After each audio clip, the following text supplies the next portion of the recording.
Hey everybody, welcome to our post show where we sit around in our orange chairs and we talk about everything that you just experienced. How's everybody doing? Super. Quiet this morning, Matt is apparently. so excited to be here. So tired. Matt, I know.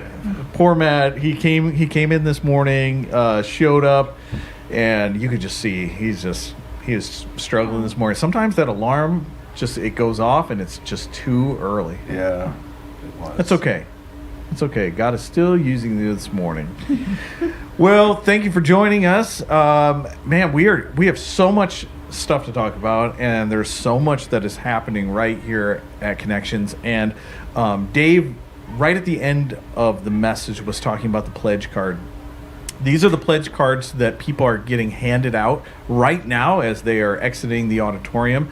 And it just says on here, I am ready to imagine more. And it has the QR code. And the QR code takes you to a website. The website is it's our website, my3c.org/imagine-more. You can get that link right on our homepage. It's right at the top. You can find it.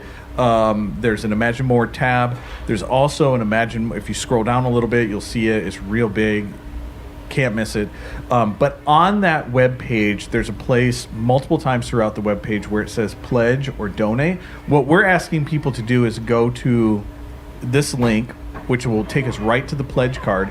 And the pledge card will let us know how much each person is planning on pledging towards this campaign over the next 3 years. And that's the nice thing about this is that we're not looking for all of the donations right up front. We're looking for you to see, how is God moving in my heart, in your heart? What can we sacrifice and what can we give over the course of the next 3 years? So it might be $1,000, it might be $10,000, it might be more, it might be less. Whatever God is impressing on your heart to be donated towards the completion of this over the next 3 years is what we're looking for. And then it's up to you to figure out how you want to divide that out based on your current situation, your financials, whatever it is. But these pledge cards are going to be available for the next couple of weeks. We are looking to try to get all the pledges, at least as many as we can, in by Easter, and that way we have an understanding of where we are and how we move forward. And who knows, I would love to say that, man, we have 100% of the capital campaign pledged and we are ready to move forward. That would be incredible, and I believe that actually could happen. We're leaving it up to God to impress and move in people's hearts, and to see if things like today's message can continue to stir in people and to understand what sacrificial giving really is. So before we jump into the sermon and kind of the morning experience, we did this last week, and I wanted to kind of open it up again because I thought it was good. And actually, there was a lot more to it than I thought there was going to be, and I want to make sure that we ask all of the questions that we need to. I just kind of want to open it up to the Imagine More campaign, and if there's questions that you guys have, either about the timeline, about the build, about what it's going to do, about the safeguards that are in place, about whatever it is. And if you're watching right now live, I would encourage you, jump in the chat real quick. Layla's here and she sees the chat. She can respond to it. We can get your questions answered in real time too. So jump in the chat right now, ask your questions about our capital campaign, the Imagine More campaign, and we will try to get you the best answers. But I wanted to kind of open it up to this small little panel and say, what kind of questions do you guys have about this? We can start with this. I'll lead off. It's not necessarily a question. It's more of revisiting, I guess, a question I had last Sunday, which was, trying to wrap my head around the amount of money that we need to raise. And you had pointed out, Steve, that towards the end or the bottom of the website, or the web page, I should say, there is like a chart of like, how much money you could consider pledging or signing up to pledge for, and it's in more of like a digestible matter, and it helps just kind of break down different examples. Like if I give $50, this is what it would equate to over 3 years. And if I love too how we have the stats in there about how many like $50 donations we would need to get to the goal. So Right. I think that is super great. So I highly encourage you all to check that out. If you're kind of like me and you're like, what my amount that I feel comfortable giving, that seems like, pocket change, like it's not going to add up. But when you put it that way, it adds up, Right. especially if there's multiple people who donate maybe a smaller amount versus a larger amount. Like I think one of them was like $300,000. I don't have that. But I really appreciate whomever put the time to put that together. Yeah. And I would encourage folks to look at that because it helped me feel more empowered by what we feel comfortable giving. Right. So I was thinking about that this morning too, and I think it would be neat to even see like against that chart how many people, like how many $50 donations have we gotten at this point. Oh, sure. I love data. I'm a nerd. So, But that's what you do for a living, it right? is, Yeah. it is. But I like it. I just like that, because it lets you see the momentum we're making again on a little bit more of a smaller scale. Because to me, I think of like the little, Right. like here's our goal, and it's like you're Where are trying we to get putting to the that. thermometer? Yes, You know what? exactly. The We've thermometer. we've talked about that as a staff, and we're like, we don't, whatever it is, whatever we need to do, we just don't want it to look cheesy, right? You've always seen the thermometer. Where it's like I suggested, exploding. this is what I suggested. I suggested we get a bunch of Legos and we actually build the building in Lego form. Yeah. So That'd if we be are cool. like 50% of the way there, it's 50% of the building is done. Yeah. And then you could have like all of you guys put your own little Lego people. Little Lego people. I like that. Oh yeah. The corn man. That was always my favorite little Lego minifigure. Yeah. Yeah, but I think there is something to that, though. I think I've run campaigns like this before, and there has to be some tangible thing that people see, because right now, we feel like if we're pledging our money, which really we're just giving God's money back to Him, but if we're pledging that, then we want to be able to see something tangible happening, and so there's got to be something. And yeah, a thermometer's not ideal, but a Lego building, but I think that's also what drives excitement as well. When we see dirt being moved, when we see things happening, that's when we know, like, oh, this is actually happening, versus it's really tough from the theoretical to start making that into the real world. Yes. Yeah. And we say this is a 3-year campaign. This is how typically they're put together. But it's not 3 years and then we begin. Mm-hmm. Think of it as almost like thresholds. Once we cross a certain threshold, the first step is we're paying off our current mortgage. Mm-hmm. That is step number 1, is become completely 100% debt free, which is really cool. And we're on track to do that this current calendar year, which is amazing. That's the first threshold. And the next threshold would be as the money comes in, as we have the money in hand, we got to order steel. We got to, place the order, and then all of a sudden there's a big pile of steel out here, and that gets exciting. Mm-hmm. And then once you cross another threshold, then they can start breaking ground and actually begin some construction once you cross another threshold. So there's tiers as it goes. So it isn't 3 years and then we can begin the process. Mm-hmm. 3 years hopefully is the latest that we would complete the process. Mm-hmm. We would love to be able to complete it sooner than that, and we believe that with God willing and enough people stepping in, that we could begin this process really soon. Mm-hmm. So we're excited about that. Yeah. What else? We have anybody jumping in? Not specifically to this topic Okay. yet. Okay, if you're I'm going to throw it out there one more time. I need to know which camera to look at. If you're watching us live right now and you have any questions about our Imagine More campaign, we would love for you to jump in the chat right now, ask your question. We will get to it. We have a few minutes that we'll be able to dedicate towards that, and we would love to talk to you about that. Okay, any final questions that you guys have, this little panel has, about our Imagine More campaign? How do you guys feel about it? Wonderful. Can't get more excited than that. Matt's excited.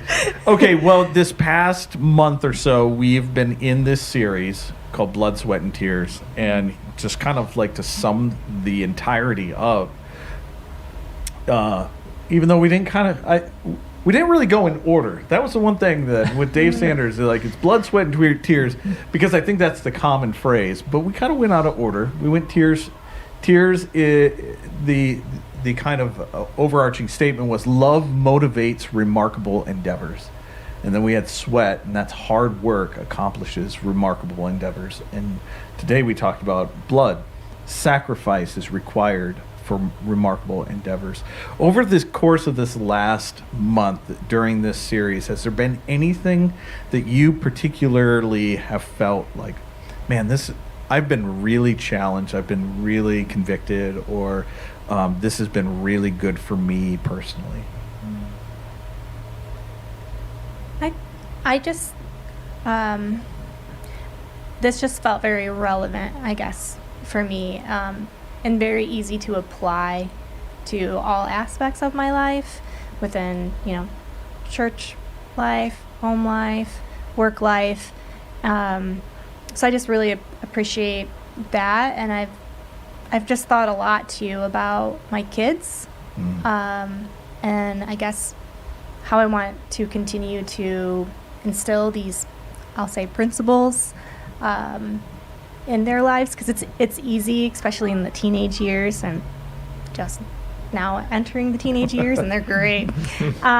So it's easy for me to kind of feel like I give up, right? Like there's nothing going through those kids' heads, but that's just kind of been something, I guess, weighing in the back of my mind, like, just continuing to hear from the Holy Spirit to not stop reiterating these things, because there's been a lot of reflection of how I grew up, and like hard work especially was something and work ethic that was really instilled in from my parents, and I think it paid off, right? I feel like that's one of my core values, and so yeah, just a lot of thinking around like the application of Do you find this. the application being hard in this maybe new generation of kids that are coming up?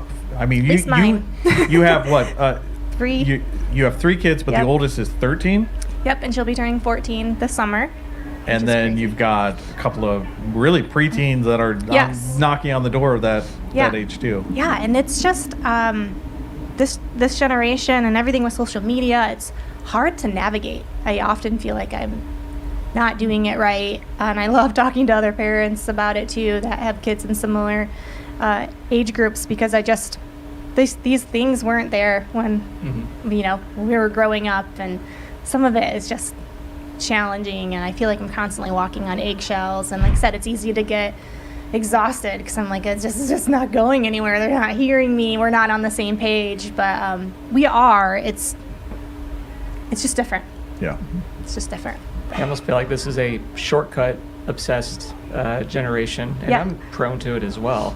But what this whole series has reminded me of is that there's no shortcuts in life. It's that you, in order to accomplish something great, you have to give up a lot of things. You have to dedicate yourself to it, and the 3 different categories there. But we're obsessed with the easy route, and doesn't really out there. What's old is new, and what's new is like there's nothing new under the sun, which is why the Bible still has so many great truths to speak into this generation, even though it's thousands of years old, because it's ancient wisdom that applies to our modern problems.